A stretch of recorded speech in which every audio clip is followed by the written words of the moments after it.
You know, I saw Cliff Burton playing at the Stone in San Francisco for the first time with his other band Trauma, and I will always remember that. It was obvious that this guy was ahead of his time, and that's why Metal Blade Records main man Brian Slagle contacted the Metallica camp to go and watch this phenomenon, as they needed a suitable replacement for Ron McGovney at the time.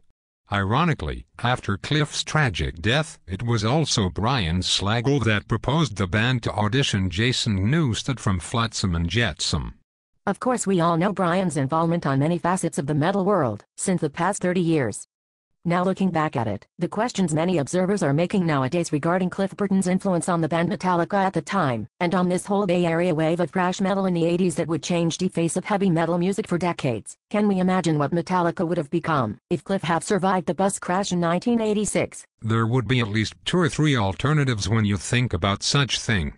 I basing my opinion on a very underlooked release from the Bay Area band Heathen, whose Victims of Deception in 1991 was the perfect metal album for this time, and the way it sounded material and production-wise, it could have been the album Metallica would have got out after Master of Puppets or Injustice for All, as the guitar tone production is identical to Injustice and the whole thing is really heavier and well balanced as the mixing of the instruments, especially the bass guitar, is concerned. Of course, even in the best of Heathen, you did not get that personal Cliff touch, sound and classical background involved, but it just showed how Metallica could have remained the leaders of the thrash movements for at least another decade, and then Metallica could have released their Black album just 10 years ago without Cliff, have this huge success, and Cliff would have started his own band and doing his own thing, as he would get too far for his bandmates in terms of technique, progression and creativity.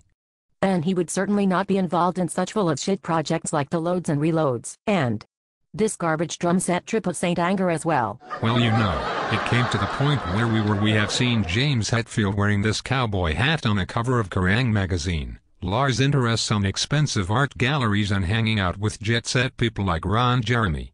Ha ha ha ho ho he he ho he. That is so true, and asking ourselves this big question that was, is Kirk Hammett gay? Ha ha ha ha. Well, thanks for your clever observations, Mr. Towerhead. So this was Sly Towerhead, editor of the Canadian zine Extreme Radiophobia. I am Melissa Merciful Faith for Metal Edge TV News. Good night, and as Mr. Cliff Burton would say, keep it metal, and kill them all, and die you posers fag sluts.